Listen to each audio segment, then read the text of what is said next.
Right, so here we are. Welcome, guys. Welcome to Damien and Calvin once again on this slightly foggy morning. It's like a fog of doom behind me. I don't know about you guys. I think it's the whole country. Yeah. We were discussing earlier. Maybe it's a bit of geoengineering going on. Who knows? But it's been awful actually. Really dark. But anyway, hope the viewers are good and doing well and busy, getting busy on this because we're in the last few stages before what we may see as a legislative change to one of our fundamental constitutional principles. We're getting close to the point. Just to recap on that, I put a Substack article out the other day just to remind people that we've basically got. We were invited to give evidence to the Justice Committee, and the deadline for that is, I think, Wednesday, isn't it? Wednesday, 5 p.m. or something. And I put a little bit of guidance out of some sort of suggested approaches and arguments and things like that. So that's good. But if people want to get on that, that would be great. The deadline for the voting for the MPs, well, they're doing that tomorrow, I think, aren't they? So if you haven't written to your MP and you can do it really quickly online or whatever it is, then you've still got time to do that as well. It's, why we factored this conversation in for this morning, actually, wasn't it? Just to kind of give that as a bit of a heads up for people. But yeah, anyway, so just welcome to you guys, Damien and Calvin. How are you doing, Damien? How are you? What have you been up to?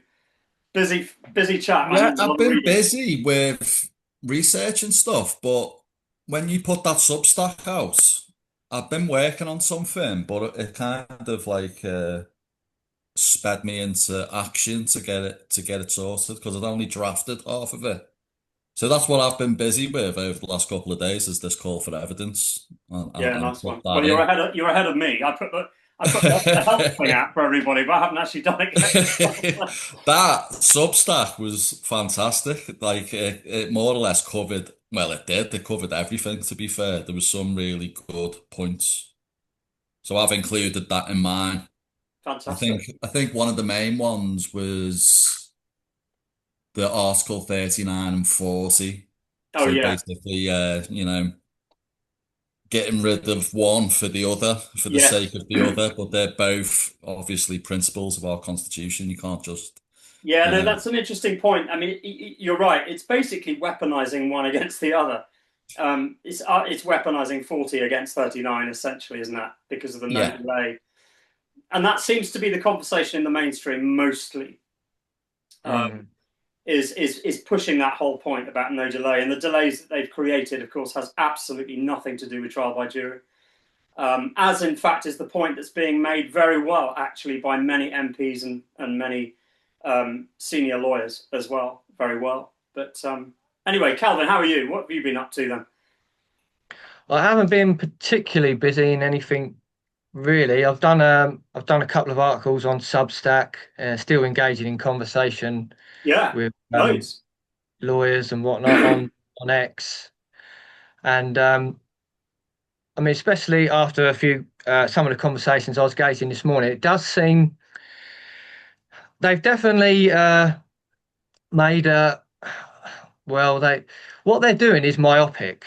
It is very myopic, and they're taking a big risk Yeah, in doing this because the pushback is huge, yeah, and but they're unveiling the tyranny for all to see, which is why I think it's incredibly myopic because removing equal justice and the common law right to trial by jury, this is huge. This impacts everyone. yeah, yeah. I think you're right. I think it's really interesting because and it's why that video that I did back in November or something, was it, where I titled it, "Is David Lammy a white hat?" And most people, I don't think, quite understood what I meant by that. I think people who thought into this subject, many of the viewers who do get this stuff, understood precisely what I was talking about. But it was interesting because I got loads of people, um, probably the sort of Q brigade, coming on. If you start talking about white hats, you get a new crowd coming on and just discovering your video, but then they'll watch 5 minutes of it and then just it's nothing to do. But the point I was making was that it's quite weird because at various different levels, it kind of looks. I mean, at the deepest level, the most crazy level, you could even suggest, and this is exactly what I suggested in the video, that either David Lammy, Sarah Sackman, Keir Starmer, and the various people involved, Brian Levison, the various people involved in this whole little business, are actually part of a white hat team, either a human white hat team, in our physical world, that is out there that are actually working for the good side in order to bring it really clearly into your face. Awareness. To bring the elephant in the room into focus. Look, guys, do you see what the problem is with this? And it's almost like the mistakes that they're making are just too obvious. It's like they're kind of almost doing it deliberately. Well, I mean, not particularly obvious to large numbers in a certain proportion of society, and not picking up on this stuff at all. But to many, actually, this is becoming, particularly in the mainstream world, is becoming quite obvious. It's beginning to suggest to people that actually, yes, our parliamentary system clearly isn't working. And the very notion of parliamentary sovereignty is just clownish. It's absurd.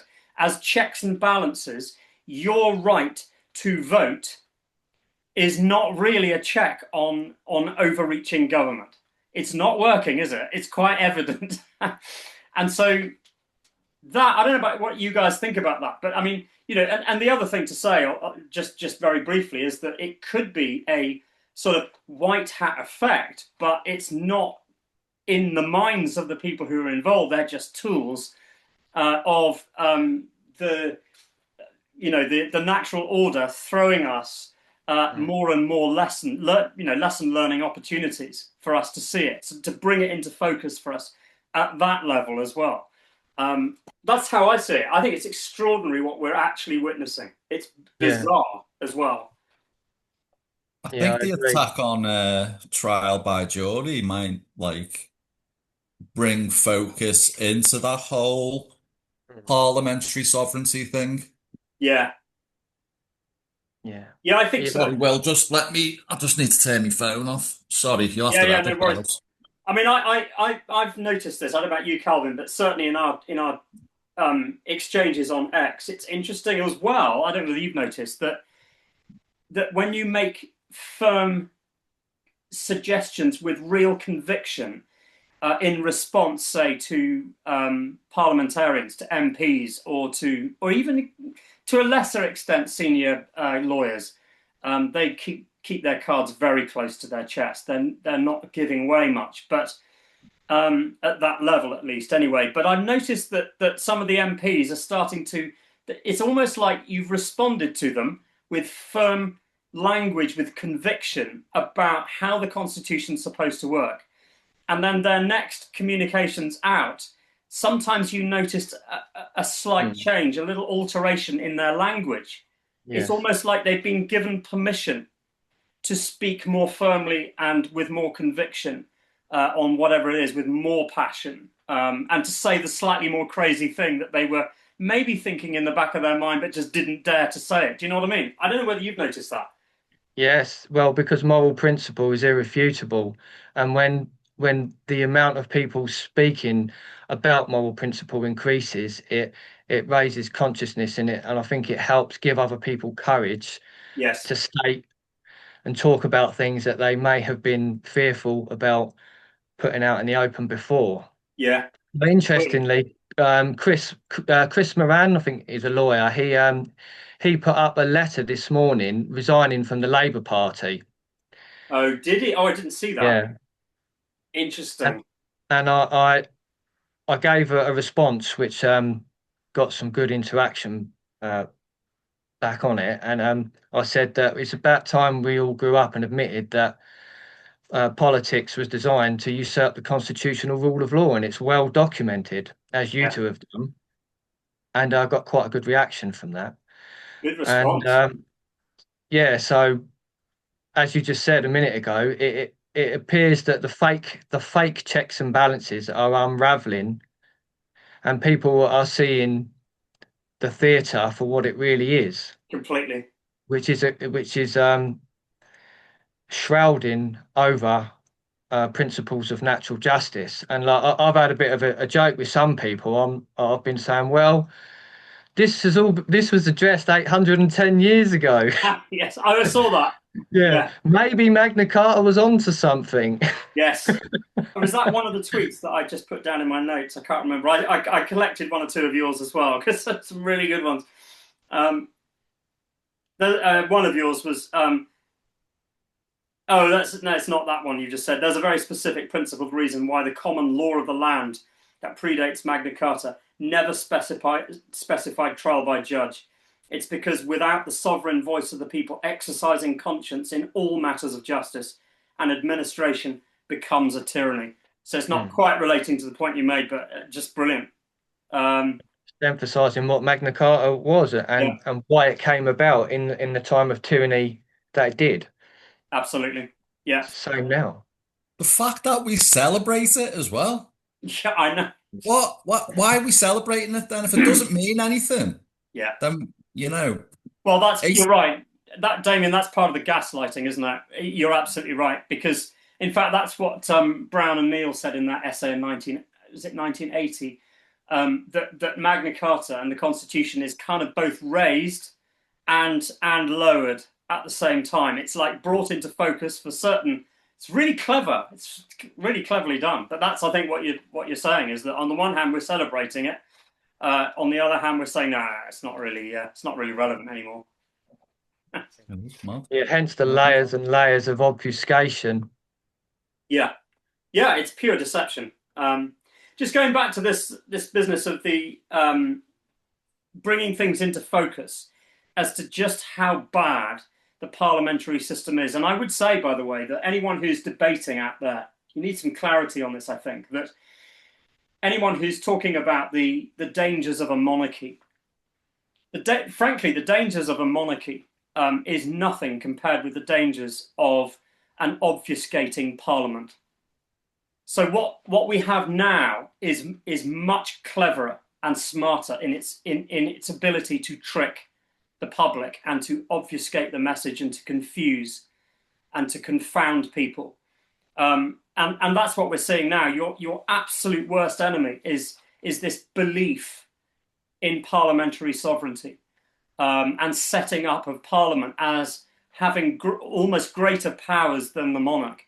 That's the biggest danger in a way, because at least when you have all authority and power, at least under God's law, vested in one person, then you can bring that person to account because you can see the behavior. It's much clearer, which was how it was always supposed to work, of course, which they forgot, not really very long after, Runnymede. I mean, we only had to go on 100 years, 200 years, and it was already being forgotten, this principle that no, the king actually it's a set of conditions. He only gets to be monarch on the basis of the conditions and limitations that he takes on, and that the entire governing system is underneath him and answers to him, but then we can hold him to account on his own trial by jury, and that was completely forgotten. But that's a much clearer, more visible mechanism to be able to see than the mess that's been creating right now. And to indicate that, there's a really interesting one or two examples. So this was a tweet from Nikki DaCosta, actually, explaining the legislative approach is actually quite dangerous in order to bring about this further encroachment on trial by jury, this further curtailment, what they would have to engage in order to make this work. So this is what she says. This is a very risky legislative approach. The plan requires taking all common stages in a single week on the floor of the House and forcing Lords to accept it as an emergency and hoping for no ping pong backwards and forwards. There are at least 7 or 8 sitting weeks left. The Lords, allowing the minimum intervals, will need 7 weeks minimum, and that's taking a single day per stage. Legislation in the Lords travels fast in emergencies only by agreement in usual channels. Try to ride roughshod and things break down, not just for that bill, but elsewhere. And she carries on talking about the chief whip and various other things, right?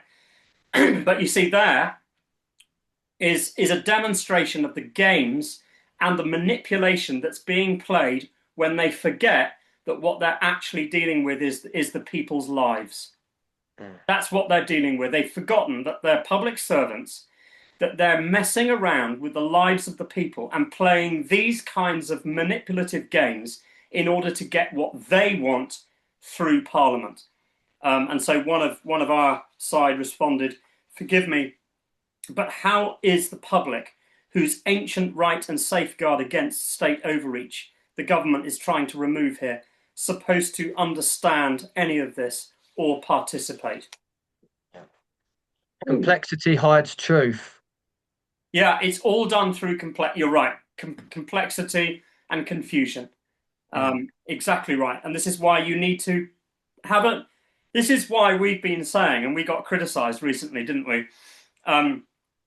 Nobody needs an education. You're just overcomplicating it, Will. Yeah, you do need an education, because you need to, in order to see this kind of subtlety. It's not always the case, but quite often you have to immerse yourself in it a little bit to see what the tricks are and what they're doing, what they're playing at, and where the principles are that they're missing, that they're wide of. Otherwise, you won't see it. And you can't have wisdom without. Sorry, Damien. No, go on, Calvin. You're all right, mate. I said you can't have wisdom without knowledge, but for knowledge you need to acquire information, which is education. Yeah, that's the first step of reality creation. Yep, absolutely right. You're not going to see the games being played if you don't get yourself an education by looking into it and regularly immersing yourself in this stuff. Yeah, I think this is a ticking time bomb, to be honest, because it's going to curtail into loads of other stuff. It's going to get into parliamentary sovereignty. It's going to get into the fact, do we have a constitution? All that kind of stuff. Because if the pushback is enough, yeah, then the next question is Parliament sovereign? Can they legislate anything? Do we have a constitution? Have they got restraints? Is there limitations? Can government do what it wants? All these questions are going to come out of this. Yeah, they are. They're coming to. You're right. They're coming to the surface, aren't they? Yes, I think so. And we're poking at them all the time. We're saying things like, this was another one from the same person actually on our side. When was it that the rot set in and we started to think like this? Quote, "Any changes to the system of trial by jury will be a matter for Parliament in due course," they said. When did we start to think that our servants in Parliament could act to our detriment? Yeah, it's and then another one actually. Remember the Parliament Act? Let's nip it in the bud, call it what it is. And while we are at it, put to bed the notion that the state can alter the constitution which binds it. That idea makes a mockery of the coronation oath and the tree of oaths from public servants to king. There it is, in a nutshell. Bang on, yeah. It's bringing the collective shadow to the surface. Yeah. It really is. You need to just call it what it is. This happened in 1688, and it's that simple. And people don't want to see it. No. But that was the big trap which you guys have highlighted, is that Parliament was designed to basically, well, the claim was that Parliament was brought about to rein in the monarch. Yeah. And the framework by which we hold the monarch to account, or anyone else, was trial by jury. Yeah. And this will help unravel that. Yeah.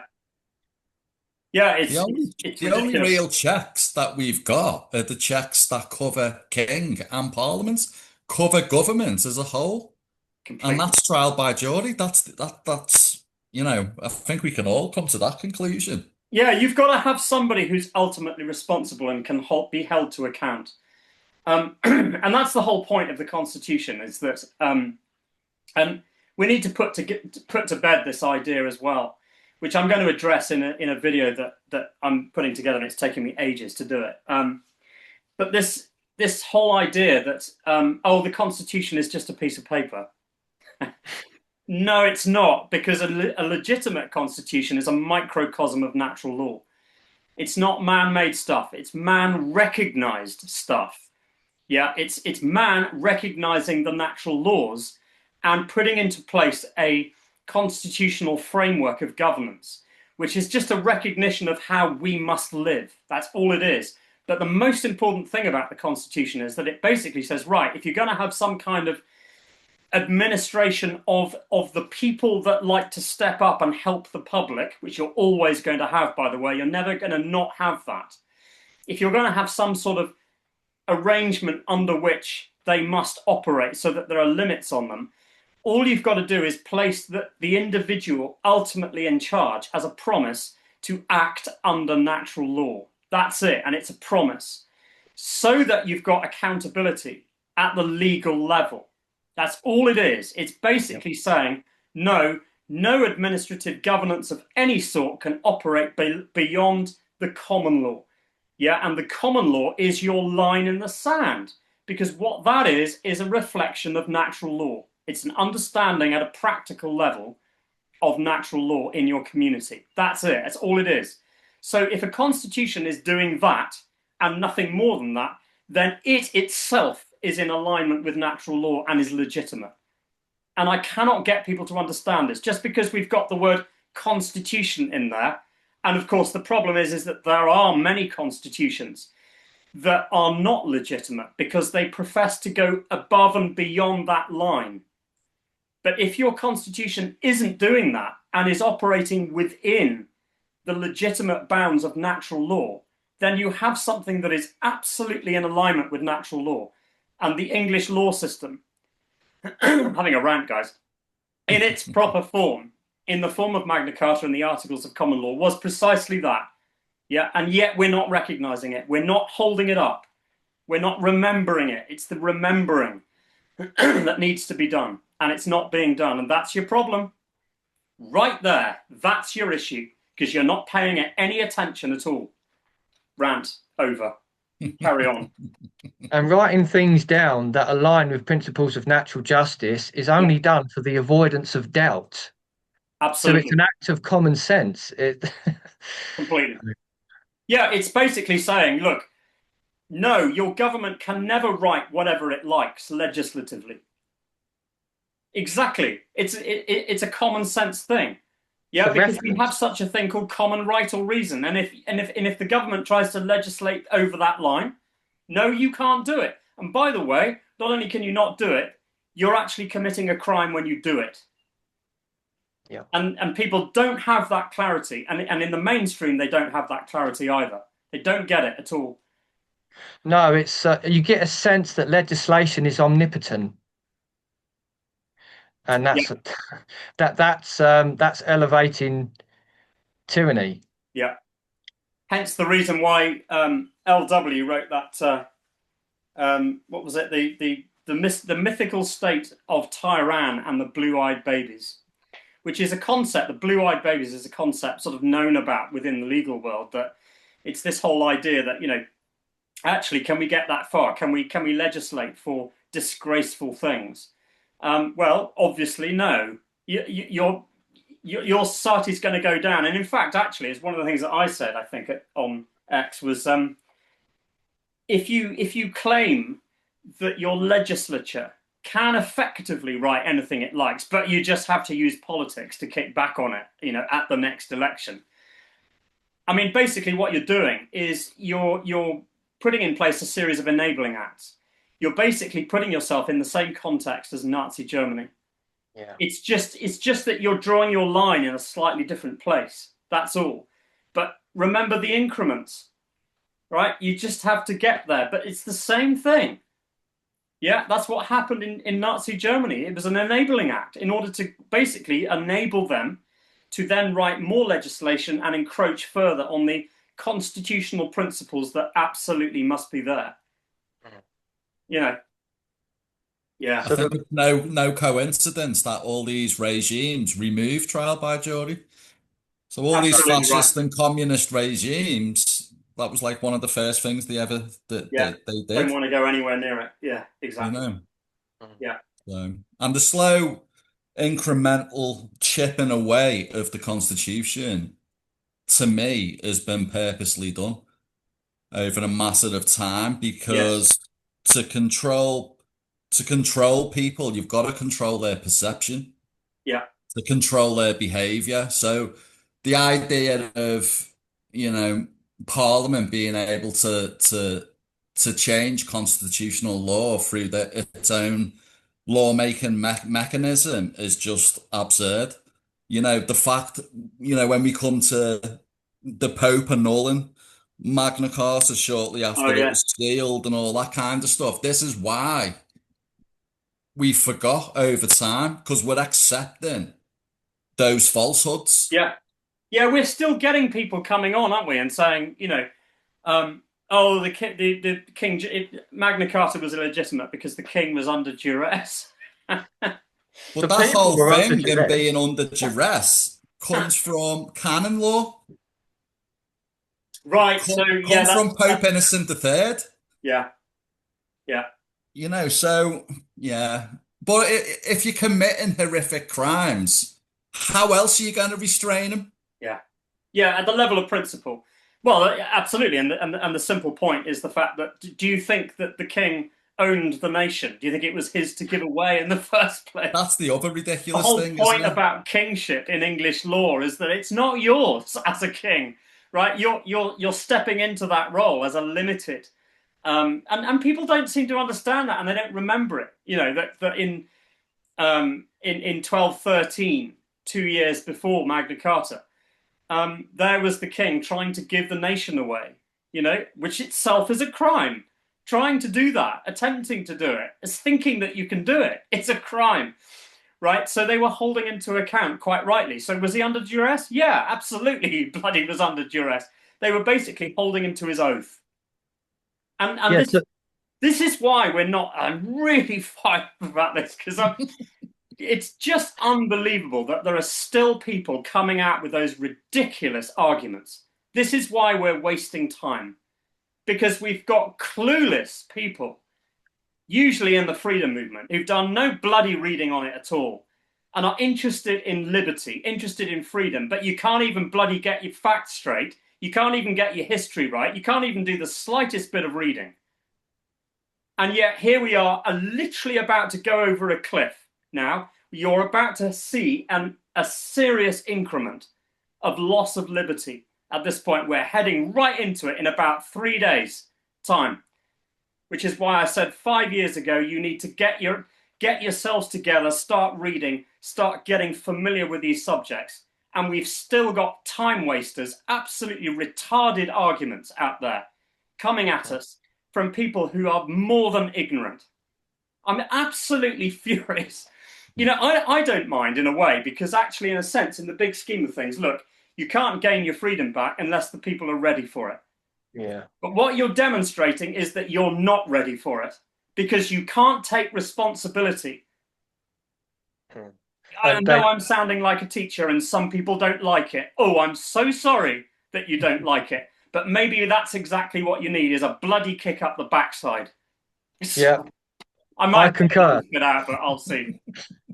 No, I agree, and it's the same with me when people have a pop at me and take umbrage for the things I say about the so-called freedom movement. I'm sorry, but I'm not prepared to lie to you about your performance. You're not aware of the requirements for freedom.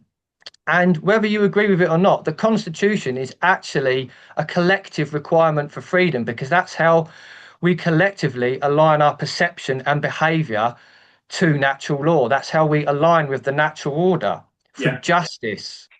totally. Morality and justice are separate. Yes, you have to engage in moral behaviour, but you also have to have a justice system to deal with behaviours that are out of alignment with natural law to maintain the natural order. And Yeah, that's why the Constitution is so important. yeah, completely. Yeah, Exactly it. And if you're not focusing on that, and you don't understand the common elements of your justice system and how it's supposed to work, it's just going to keep getting worse. And that's And it's exactly all, what we're experiencing. yeah, and it's also the lack of understanding of how simple the constitutional framework really is. If you just go by the oaths alone, Yes. it's all founded upon principle. Yeah, the tree of oaths, you're right. That gives you the indication of the structure and how it's supposed to work. It's not difficult. And it defines who it really is sovereign through the oaths as well, because essentially all oaths are swearing essentially through the king to the To the people people. to uphold the mechanism by which the people are the judges. Yeah. In matters of justice. Yeah. Absolutely right. Just because you're sounding a little bit like it's funny how we adopt language, isn't it, from each other and phrases and things like that. But you were sounding a little bit like Ken Dooney from Democracy Defined there just then. Fantastic. And I'd just like to say, actually, you've got to read that. In That case book he's has watching, to be read. It's great to have them on Substack and because I hadn't been until recently. And if viewers of my material haven't become familiar with democracydefined.org, please get on there and read some of Ken's material. It's really important. So yeah, I just thought I'd say that as well. His last article on Substack was fantastic because it addressed what's going on now, like 200 or 300 years ago, if not more. Yeah. About how a jurist was saying that it's very potential that a corrupt state will use the issue of convenience, yes, or inconvenience to curtail the right to trial by jury. Absolutely. So they're bringing up these nonsensical arguments like oh, what about the victims? Well, everyone's a victim if you remove equal justice. Yeah. Exactly. You don't create justice by removing it. Yeah. It's like it's such a typical like satanic inversion. It's so typical. Yeah. Yeah, really manipulative, sneaky. In fact, talk amongst yourselves. I'm going to just find I'm just going to find a tweet that because it's very relevant to what you just said, actually. How you doing, Damien? All good, all good. How about you? Talk about the weather. Lovely weather. No, I'll tell you what it is. I'll tell you what it was that I'm trying to find. Was this business about victims, where the mainstream are basically trying to manipulate the public into thinking that the delay in the justice system, and therefore the reason to curtail trial by jury, supposedly, is important for victims. And what they're basically saying or manipulating the general public into believing is that the accused is always the perpetrator, and that the accuser is always the victim.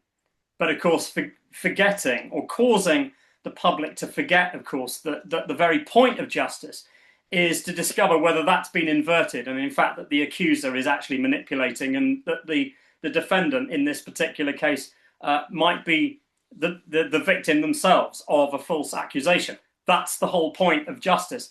And so some of the things that are being put out by Sarah Sackman in particular, I'll find it in a minute, and others as well, is precisely that. And in fact, the legal profession are coming back and educating them on this and saying, what the hell are you doing? You're being manipulative because you're forgetting this important principle that, people are innocent until they're found guilty. That's the whole point of justice. Yeah, so, it's very promising to hear them really staunchly defend that. Yeah, the mainstream guys, the MPs and I can't find it at the moment, and the lawyers are absolutely coming back with passion on this. Yeah. And so regarding the silly, the argument of justice delayed is justice denied. So like it's almost like they're using Article 40 against 39, but the justice isn't being denied. Yes. There's just a bit of inconvenience due to what the inconvenience has been caused by the state in the first place because authentic trial by jury hasn't been practiced for such a long time. Yeah, They have money for everything from furlough to foreign wars, but not for exactly. justice. And we have all these empty court buildings. So their arguments are completely Yeah, ridiculous. Don't and It's not just just that. It's not got anything to do with trial by jury. mm, yeah, yeah. No, the The delay. delays and all that, yeah. that's got nothing to do with it. It's got nothing to do with the mechanism of trial by jury. They're Yeah, just trying to bottleneck it into that. yeah, and you're right. And the mainstream guys are making those arguments quite well, actually, which is good. Now, this is the manipulation. So this is Sarah Sackman basically saying on X. Next week, the Courts and Tribunals Bill will have its second reading. I look forward to engaging in debate on the future of our justice system. There will be the usual time for full parliamentary scrutiny.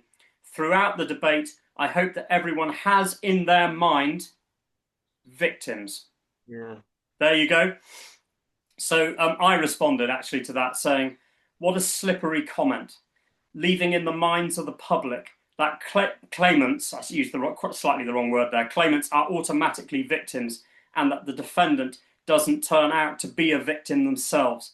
Isn't that the point of justice? How devious and dishonest. And I got loads of likes. So there we go. We got normal sort of viewers in the sort of mainstream world of X enjoying that kind of straight language. And that's all we need. That's why we've needed numbers on this, to be absolutely straight on this. And I said, I followed it up with another one because I was furious. And I said, I'm still spitting mad about this comment. Further to what I said below, you take part in the removal of the key constitutional protection of the people and then manipulate the public by expressing false ideas about justice. Aren't you demonstrating exactly the need for why we need it? So this is the point we were making earlier about how it's bringing the elephant into the room, is that the very ways in which they are trying to remove trial by jury is itself demonstrating the filthy, manipulative behaviour of the very people in Parliament that are doing the removal. And yet they're the ones saying, oh, no, the proper checks and balances is not your trial by jury. It's voting for us in Parliament. And I mean, I'm at a loss for words. It's becoming so clear as to what's going on, I think. But Yeah, it is. They're really showing us the den of vipers that they are. yeah, I think that's why it's a ticking time bomb, Yeah. because it's going to reveal so much more. yes, You know, the fact that they can vote in Parliament to remove natural rights is again a farce. yeah, Why are we not talking about that? yeah. Yeah. And in the process of doing it, of course, they use like fast track timetabling mechanism to get it through, to force it through, or there's the use of the whip, right, to make sure that one of your ministers in your party is not being too principled. Yeah, we would rather you suspended a moral principle to make sure that you're just supporting our side. It's just incredible. And then you get ordinary members of the public coming on and saying, you're to Carl Turner, who's like the one principled, not the one, but he's one of the key principled Labour on the Labour side that actually are raising this issue against his own party whip. And you get people, members of the public who are typical Labour voters, coming on and saying, "What are you doing? You're being an embarrassment. You're embarrassing our party." I'm absolutely furious. I went on actually at one point and said, "Okay, so do you want him to bury or forget a moral principle just so that he is forced to support your side of politics? Is that what you're saying?" And then, of course, you get silence. But what we're revealing here is the kind of slippery, weak morality and unprincipled behaviour that we've seen centuries ago, isn't it, Damien? This is exactly the It's kind of not, behaviour that we yeah, were you're seeing. right. You're right, Will, because it's not any different from the convention voting on the fact, not the fact, the legal fiction that James II had abdicated. It's the same principle. Yeah, It's just based on excuse my language, bullshit, really. yeah. It, We it, want, it's not based on truth. yeah, we want to tell ourselves a slightly more palatable story as It's to just, what we think yeah, reality is. That's what we're going to do and we're going to prop up that false narrative in our minds because it makes us feel okay and a bit better about this situation. Why? Because we took part in some things where we probably shouldn't really have taken part in, and we maneuvered the situation in a way that we probably shouldn't have done. So now we're going to pile another lie on top of it in order to, yeah, that's exactly it, isn't it? I mean, my question is, what's the check on government then? What's stopping the government from becoming criminal in nature? What's the check? If it's not trial by jury, what is it? Yeah, It That's what can't it, be the right to petition or to write a letter or, write to your MP isn't a check as far as I'm concerned. no, yeah, The right to petition isn't the right to be heard. yeah, begging. But this, to me, this is what's so myopic because all of this nonsense is highlighting without a shadow of a doubt that voting does not define justice. yeah, And it's that's going to be a hard one for for people to realize, but unfortunately chaos teaches people what not to do. So maybe it's going to take the potentiality for our liberties to be restricted as such, for people to realize that voting on a manifesto for a uni party is a complete nonsense. It doesn't define moral principle or justice.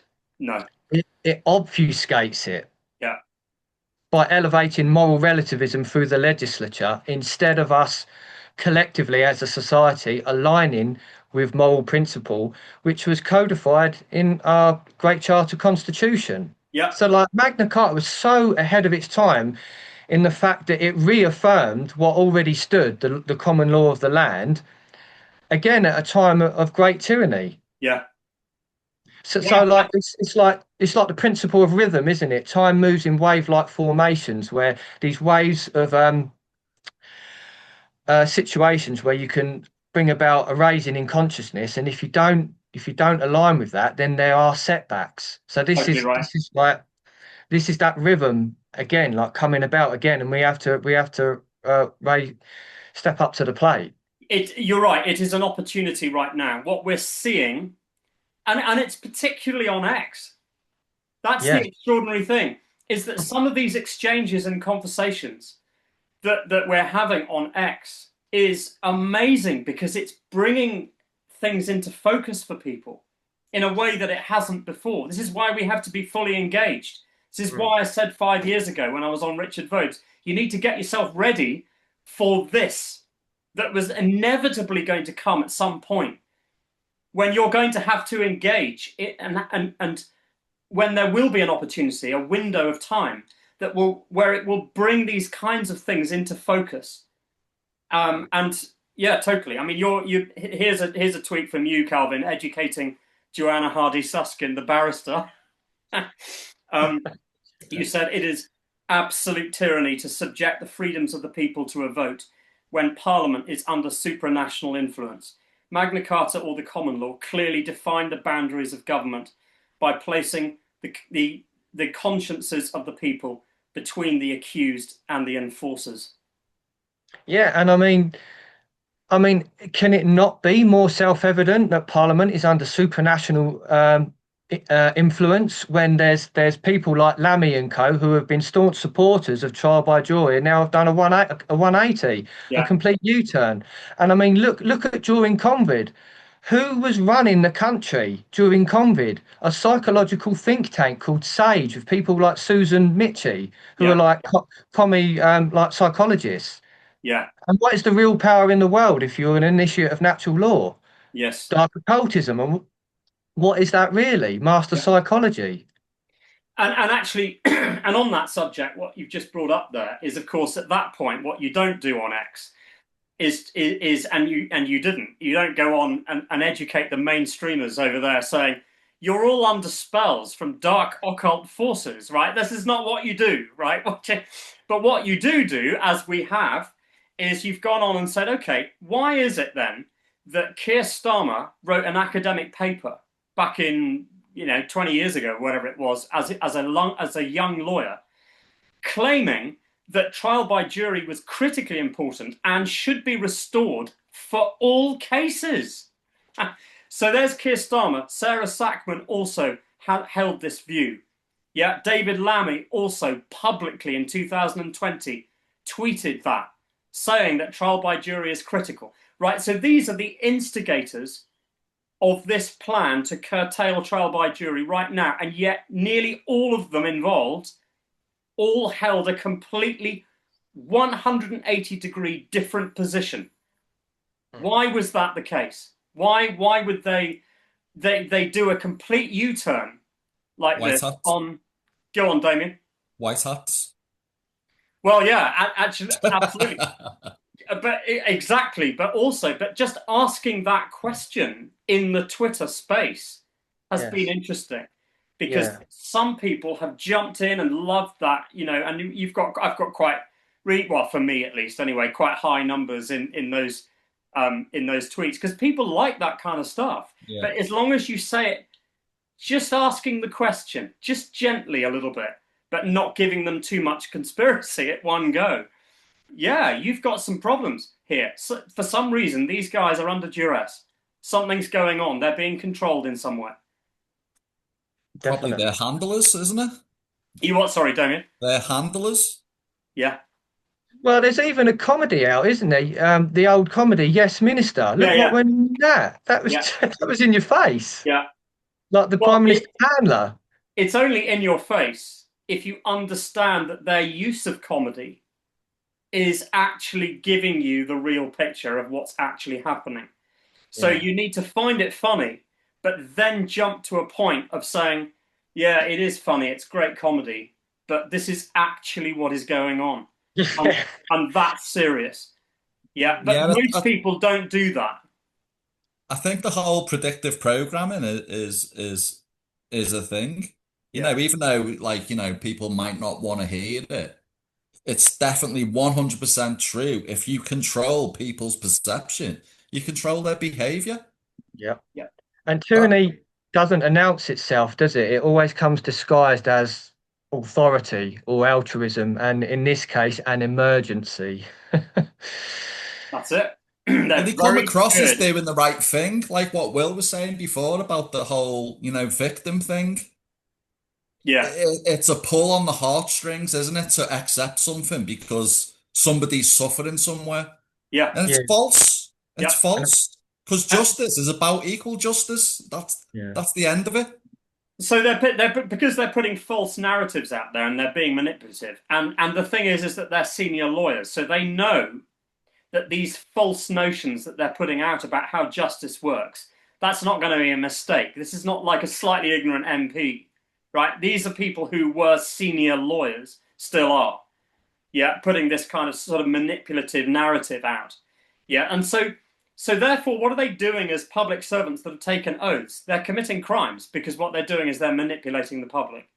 Yeah, manipulating people to think on the right brain way of thinking. So she was appealing to emotion, like compassion for a victim. But holistic intelligence, as we know, is just the emergence of both hemispheres of the brain, the masculine and feminine components of our consciousness. So like we just said, it's all psychology. It's all manipulation. Well, and absolutely. And they're just lying. I mean, it's a straight up lie that would be provable straight away because they know as a lawyer that what they've said there about victims automatically, those accused are automatically victims. That's just a lie, and that's the case because that's not how justice works. That means you're lying.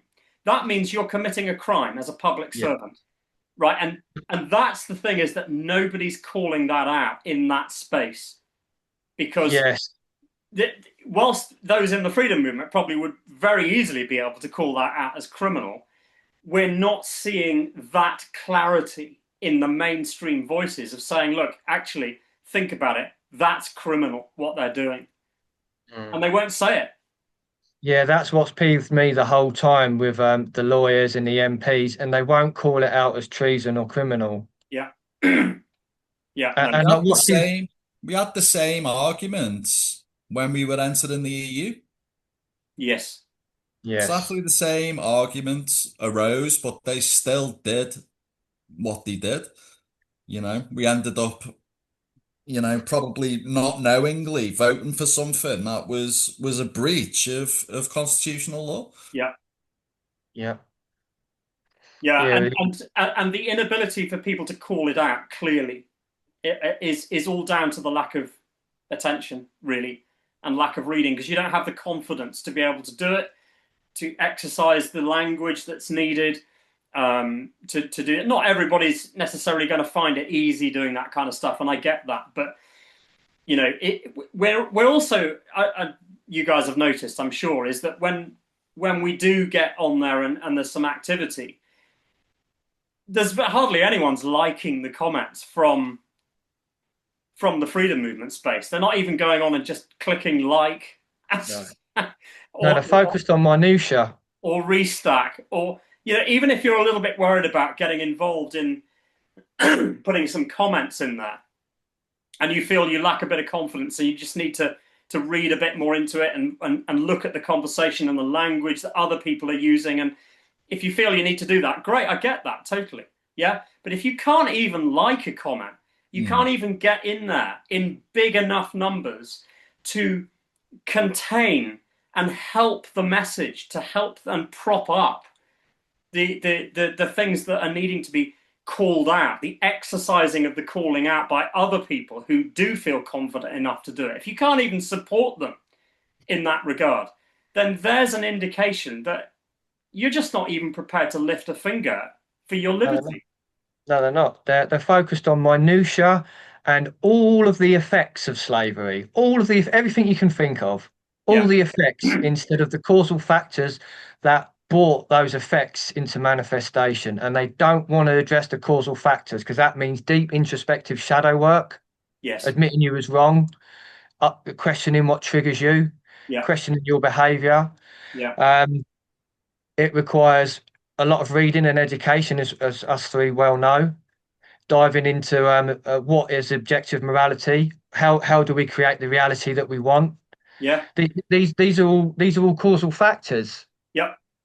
and it's some people's ego is just as hard as granite, and it just can't it just will not be chipped away at, and there just seems to be a huge reluctance to go. You know what? I've been talking about Zionism and the Rothschilds for a very long time now. And the world isn't better off for it. And you know what? There's loads of other people talking about it as well. Yeah. How about we actually learn what the requirements are for the reality that we say we want? Yes. Yeah. Yeah, I know. It's there My are my certain issue with requirements for that liberty. is that does everybody want that? Yeah, I mean, this is a question that you're absolutely right, Damien. It is what is freedom and what is liberty? And most people don't really have a clear understanding as to what that is.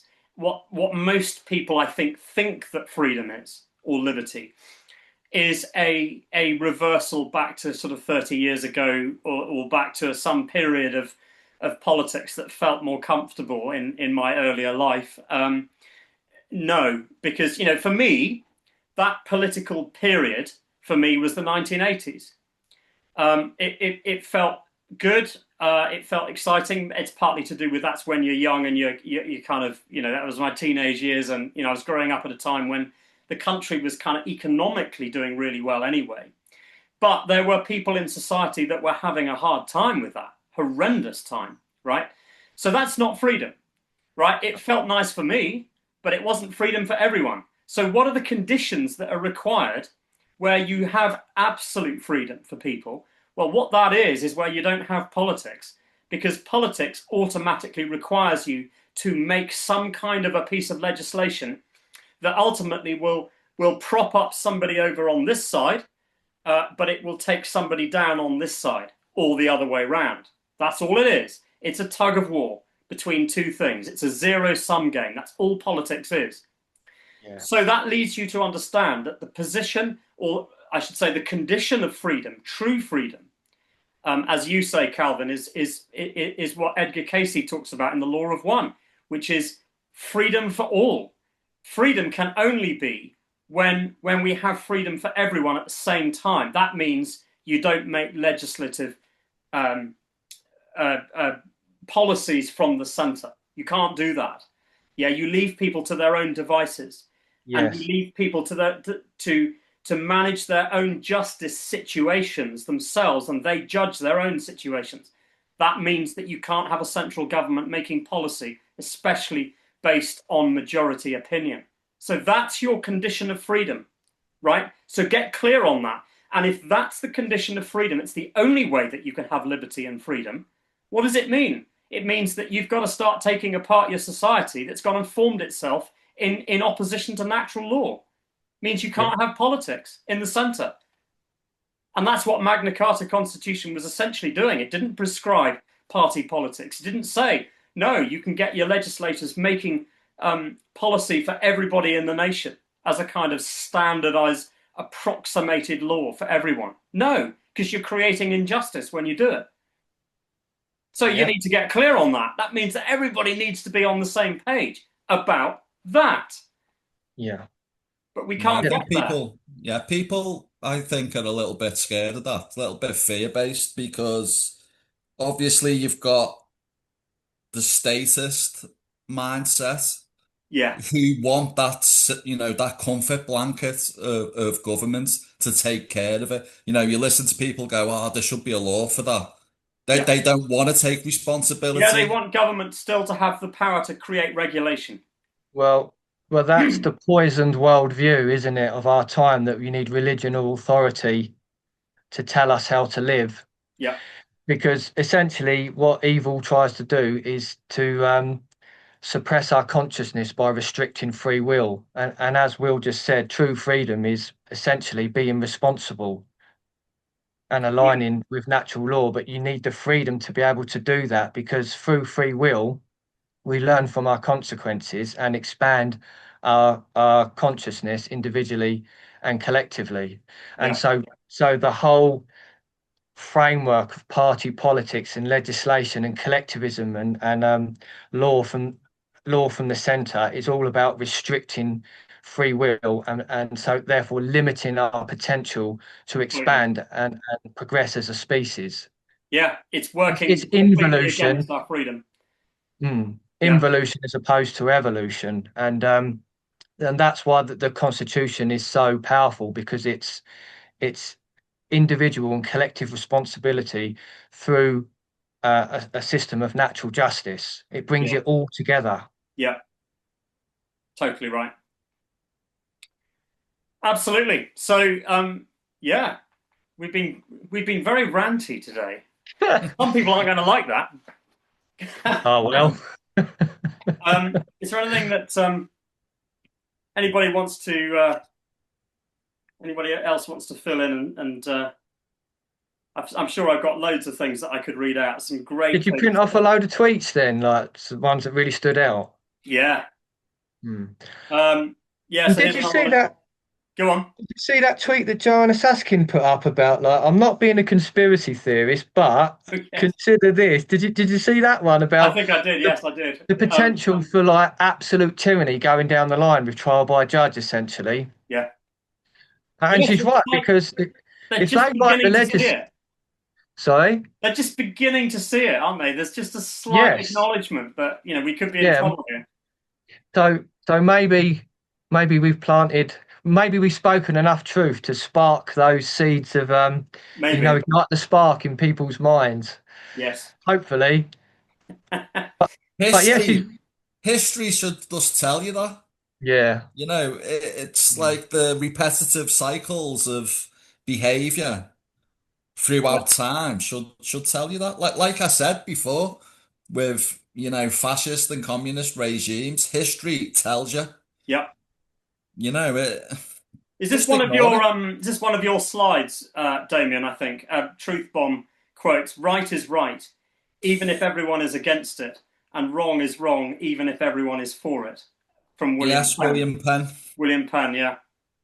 Which I think you just shoved up there at some point, which was good. Calvin, another one of yours. Can you not see the madness of voting majority opinion and the fake checks and balances of Parliament?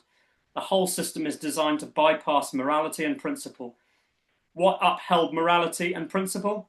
Magna Carta, which still stands because it's the common law. Come on! Come on! Come on at the end. Very good, very good. Yeah, and we get quite a few views. I actually put up this one. I took a piece of the proposed legislation, by the way, of the criminal courts, this part one, proceedings in the criminal courts, and the legislation proposed bill, and I took a snapshot of it at the top. And when you've got a new piece of legislation, a bill, it starts with "Be it enacted by the King's most excellent Majesty, by and with the advice and consent of the Lords Spiritual and Temporal and Commons in this present Parliament assembled, and by the authority of the same as follows." That's the beginning of the legislation. Part 1, proceedings in the criminal courts, determining mode of trial. 1, removal of right to elect trial on indictment. And I just put above it, I just put, wow, just look at this. I sense a crime about to be committed. That's just, and I got quite a lot of interest on that one, because that's quite in your face for for barristers, and to think that piece of legislation and what it's actually saying there, with the king actually committing a crime, that's essentially what's happening there, or causing a breach of his oath there. That's what I was basically saying. So yeah, it's quite in your face, some of this stuff for them. They must know why it's a crime, though, especially these barristers, and it's a crime because you're creating the conditions of injustice by which you can take away people's liberties. Absolutely right. Yeah. So yeah, LW got loads, 650, 700 views or something on this one. Nice one. Oh God, what was it?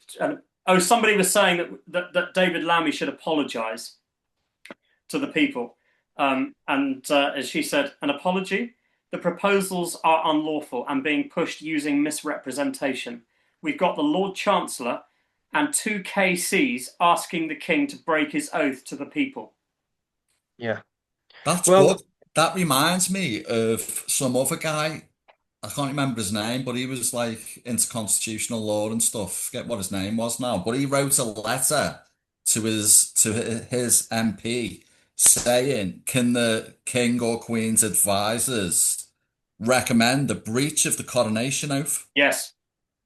Which is basically, that's the smoking gun, isn't it? Well, that's actually, like, that was wow.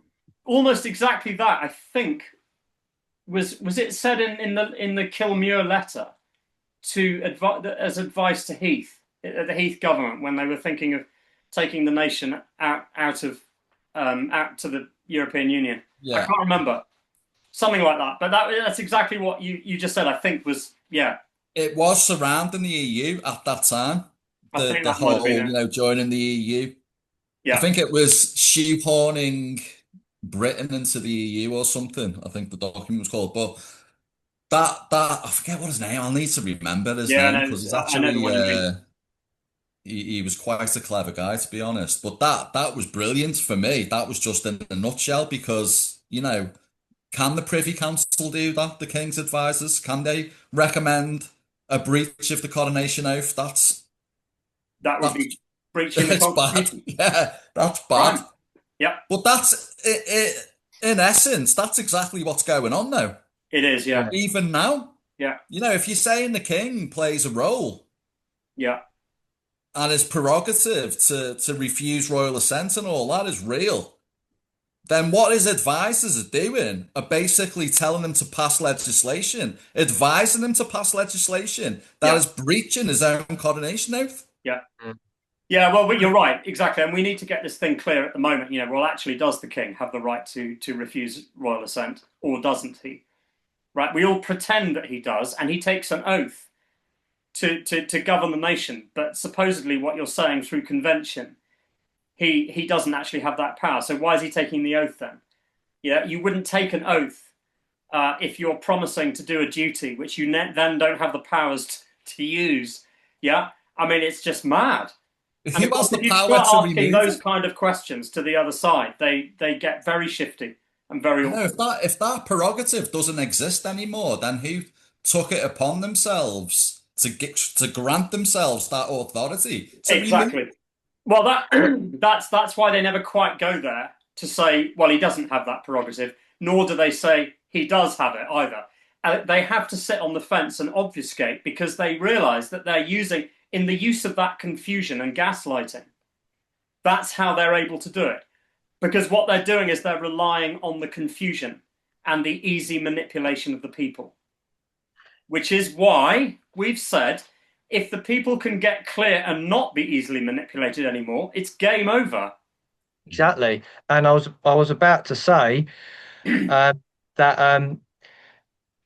surely it's an incentive for the freedom movement and everyone else to get behind this, because with mass knowledge on how the Constitution is supposed to operate, anyone suggesting or promoting the removal of our common law rights would face a private prosecution, Yeah, cost free, yeah, under the common law. yeah. So, like, surely that's an incentive for all these people who allegedly want justice. Yeah, and actually, you're very good at highlighting that mechanism, and Ken has rightly pointed out, Ken Doodan has rightly pointed out in the past that I don't mention it enough. I somehow just forget it. It's like, but the whole point that he always used to remind me quite rightly, and you do now as well, is the fact that you can bring about under the proper constitution, the way it's properly supposed to work, is that you bring about a situation through mounting evidence that a public servant is committing some crime, and you can bring a prosecution, which then brings it before a jury. So you're bringing about a trial by jury through a prosecution, and that was meant to be cost free, of course, as well. And it highlights and no justice. liability protection either for Yeah. public servants. Sorry, go on, Calvin. Yeah, exactly. No one is immune, and it highlights equal justice for all. Yeah, Surely that's where we want to go. So surely that's the incentive. It is completely. to educate ourselves on how it's supposed to operate, so Yeah, we can restore the Constitution and therefore the natural order of things. totally right. Yeah, But also, on the subject of the king, what you just said about that, I have noticed that no one mentions the king. yeah, Like on it, no one mentions the king or his oath to the people. yeah. Because it's very powerful, the oath, when you really understand it. You mean in the mainstream space? In the mainstreams, yeah, Yes. I've not noticed anyone touch on the subject of the king's oath. Yeah, I think they broadly think it's irrelevant because it's not a thing now. It's just ceremonial. Ceremonial. Just, that's the way they think of it, isn't it? But why is it called HM government then? Quite. Well, they tried to Exactly. change that symbol, haven't they? Oh, On the yeah, website. that came up, wasn't it? The change of the symbol.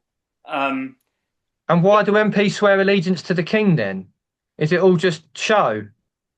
Exactly. And what you're highlighting there are all the arguments that LW made in that really important, quite short article, but it's full of bombshells, one after the other, called "When is a facade not a facade?" And it's a really important little short essay that is quite jaw-dropping when you read it. Viewers should go and have a look at it and remind themselves of it. And there's an audio version of it that I did as well. Sometimes I read some of these articles and essays out if they're sort of particularly important ones. Sometimes I do an audio version of it as well if you just want to put on a short reading so that you can get on with the washing up, whatever it is, at the same time. But that one is really important. When is a facade not a facade? Because it highlights, it's just full of these really bloody awkward questions, which the other side don't like.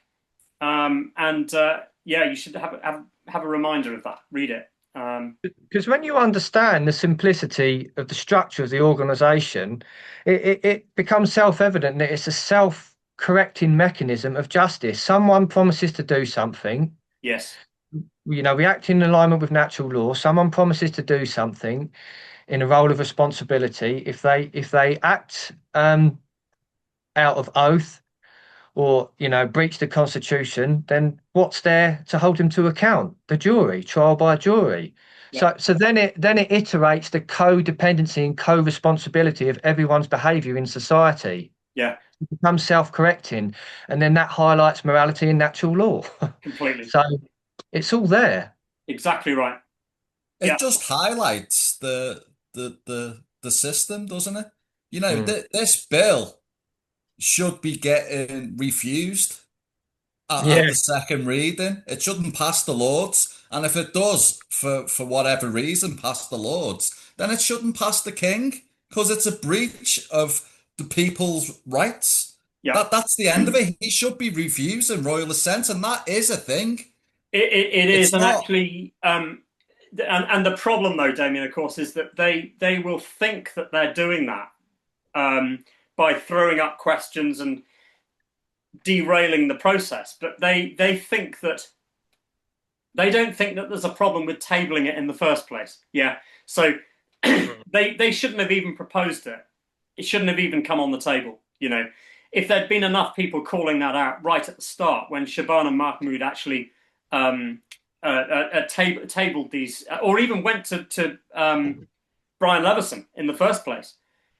That's the point at which people loudly and in massive numbers should have been saying it's unlawful. You shouldn't be doing it at all. Yeah, 100%.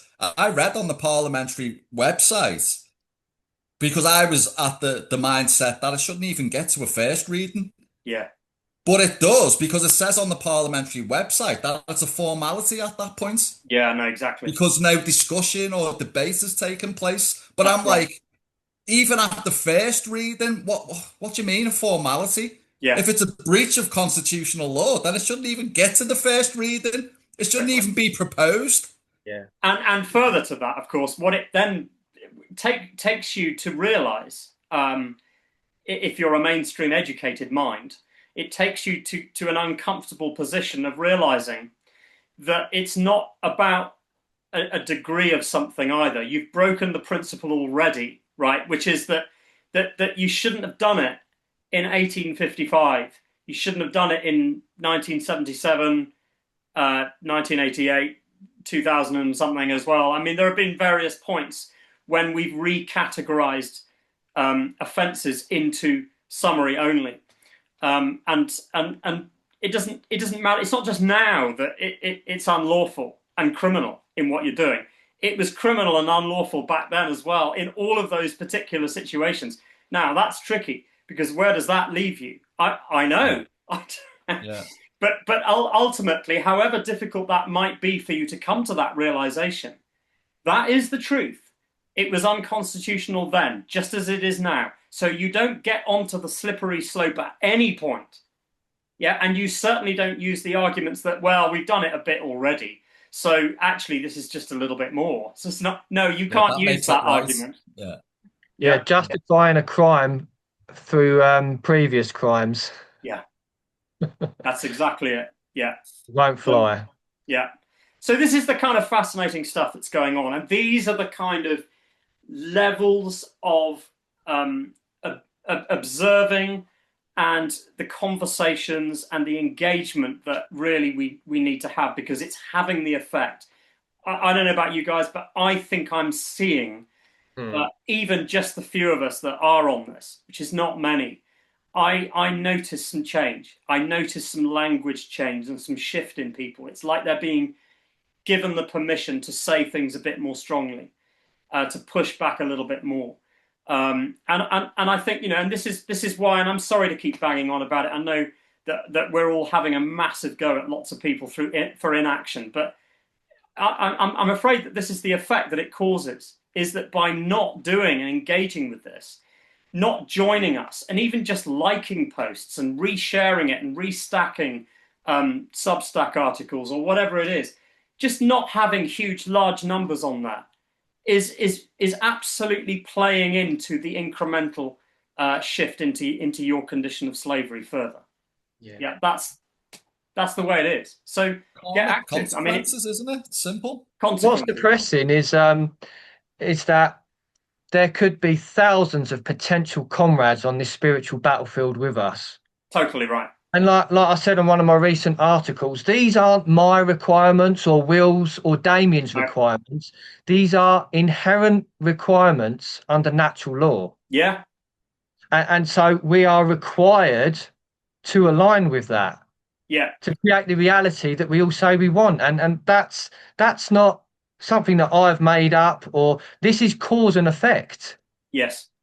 Consequentialism or karma, call it, it's natural law. Yeah, you're right. You only get the clarity on exactly what you've just said. You only get the clarity on that if you look at natural law, if you study it properly, not just throw the term around and pretend to yourself that you know what natural law is all about. No, you have to go into it.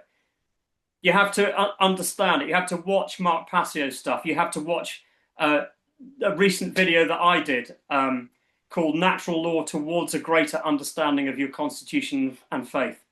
Yeah, that was one of the most important videos that I put out.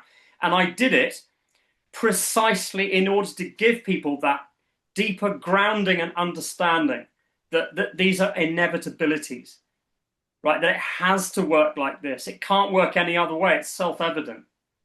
Yeah, and regardless of what creed you follow or what documents you've managed to dig up as proof, that's not really going to cut it at the end of the day, because people always find some argument against that stuff.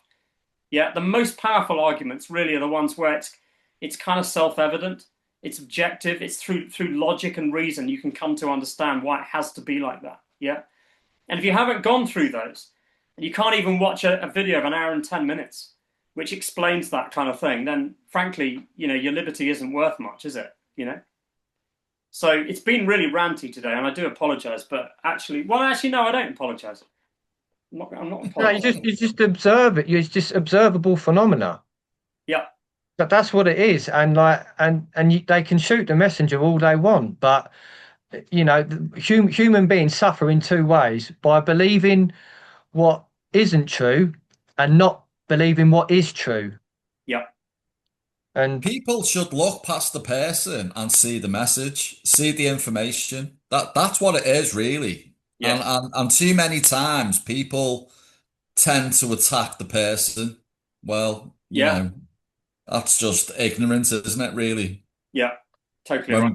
We should be focused on the profound messages that are being put out. Yeah. But that's where the shadow work's required, and chipping away at one's ego. That's the inner refinement where because I've been through it, and it was like, well, hang on a minute, I got that wrong. What do I do to correct course? And was I aware of that information? No, I wasn't. And so it's just about being honest. Like, do I have the information required? Yes. To manifest the reality that I say I want? Yeah. Do I have all the knowledge to act in wisdom? Because wisdom is the application of knowledge. So without acquiring all the information to have the knowledge to act in wisdom, then you can't create the reality that you want. Yeah. Yes, it's about drawing wrong conclusions from an incomplete picture. Yes. Isn't it? In a way, it's in fact, I need to find an example actually of a visual that does that for my next video, actually. But it's that idea that if there's a little piece missing of the image, you can end up getting completely the wrong end of the stick. And that's what's happening if you don't do your due diligence. If you don't really look at this information and go right down to the base of it and to the foundational ideas or principles or facts or whatever it is, you're going to get it wrong, probably, maybe.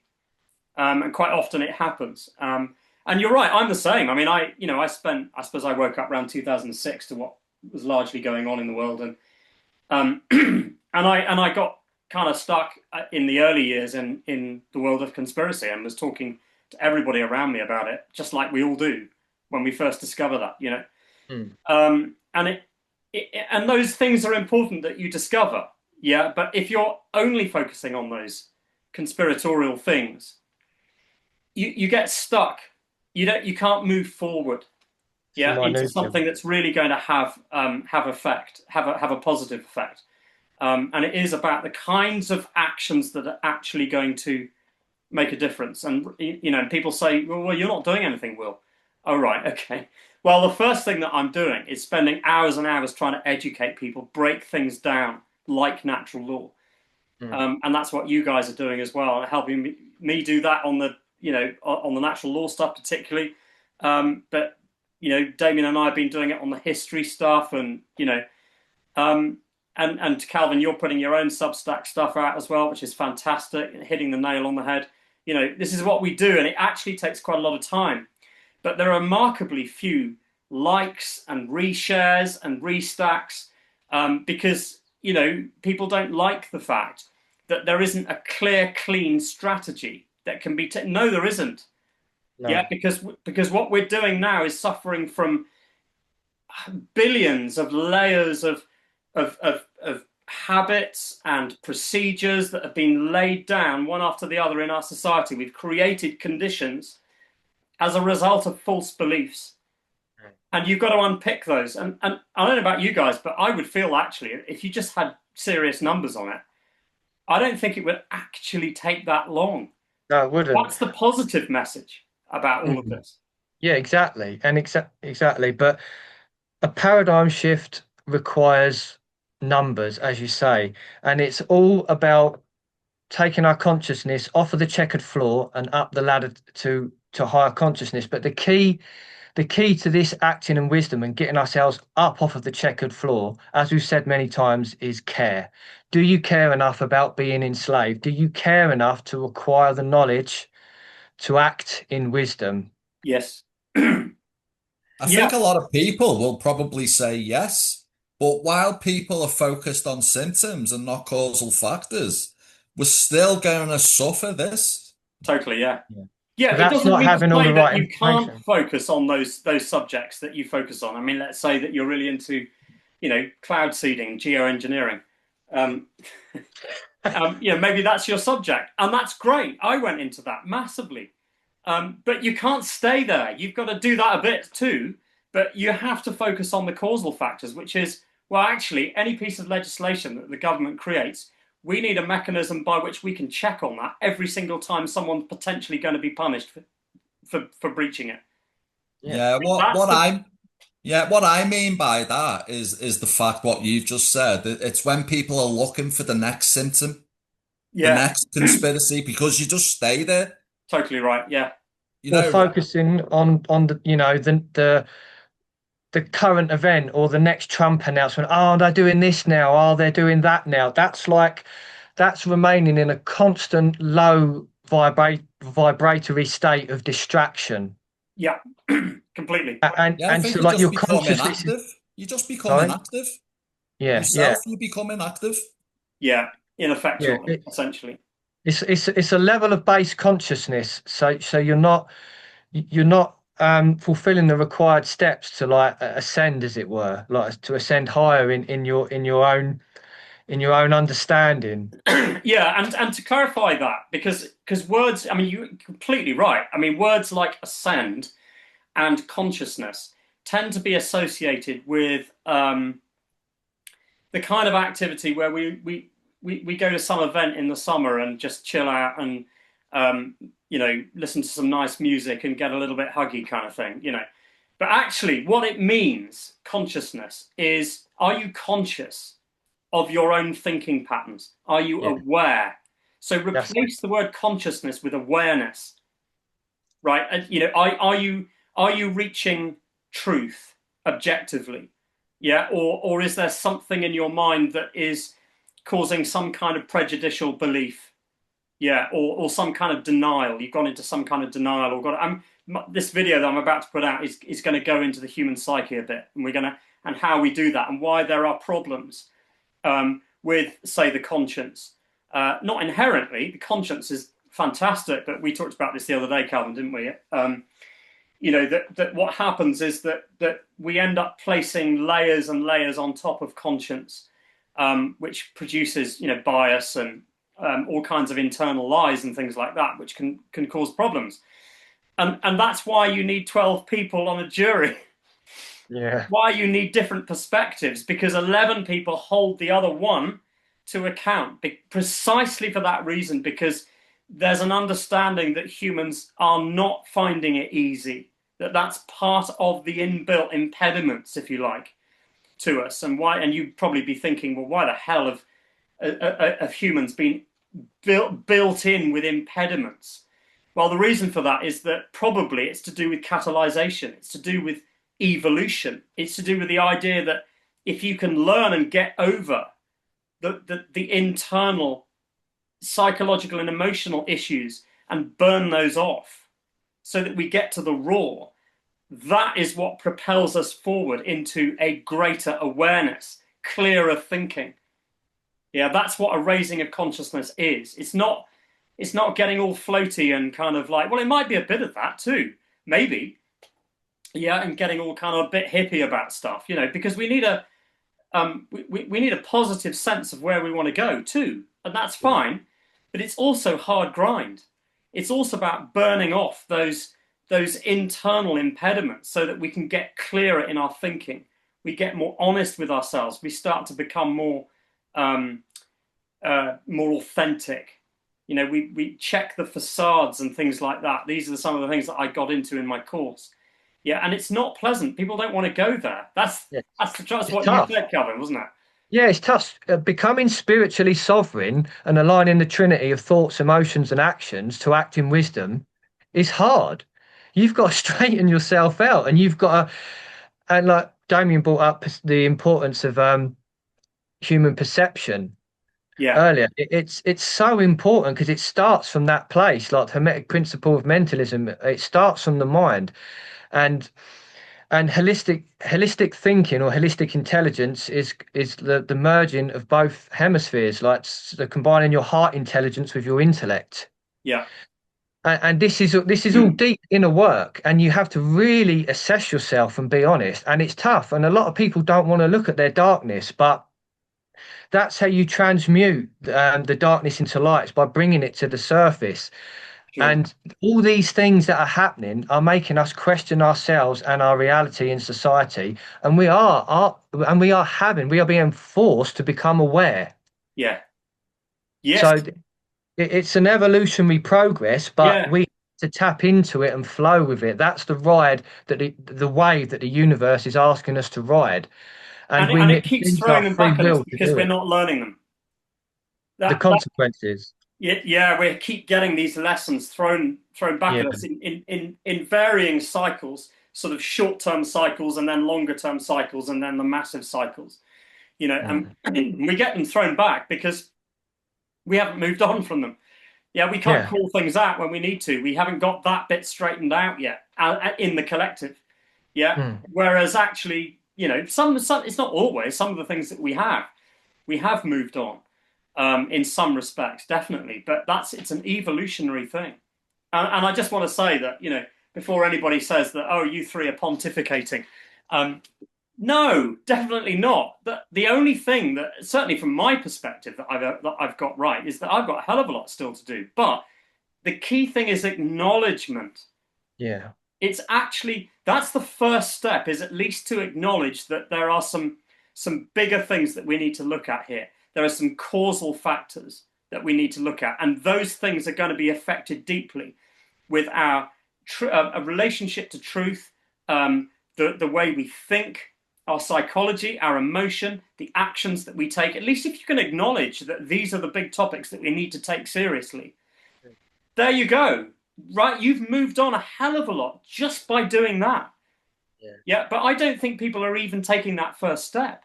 And of course, on top of that, you've got endless manipulators as well out there that are dissuading people from looking at this kind of stuff as well. It's absolutely unquestionable. Yeah. Well, that's why it's important to delve into or become initiated into natural law, because you learn about the potential for the human psyche to be manipulated, and so therefore you're able to prevent it. But you made a great point about acknowledgement a minute ago, because Passio, in his recent shadow work seminar, he again uses another trinity of acknowledgement, affirm or affirmation, and action. So you acknowledge, the discrepancies within yourself, and then you affirm to do something about it by Yes. stating what you should do, and then you action it. Yes. Good. Yeah. Yeah. Nice one. Yeah. Well, we should be. We watched a bit of it actually. I think I can't remember now, but we need to get that done as well because yeah, you were talking about it. That'll be good actually. So Mark Cassio's yeah, I would recommend that definitely. His shadow work seminar, was it? Was it a seminar? Yeah, Shadow Work seminar. Yeah. It was, yeah, it's filmed last November, but it's available on his website. Yeah. Fantastic. Well, we should draw it to a close. That's been quite a long one. It's probably been about an hour and a half. I don't know. That's been a really long one.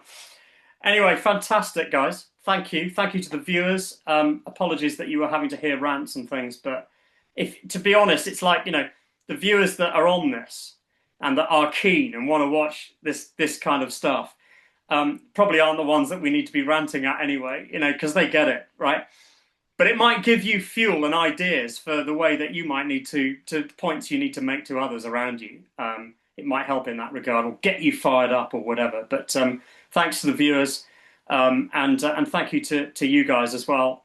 Damien and I, we're going to be at some point doing the Glorious Revolution part that we still haven't yet done, but we're going to crack into that one, aren't we? Yeah. Convention. So that should be a bit of a bombshell as well. But yeah, fantastic, guys.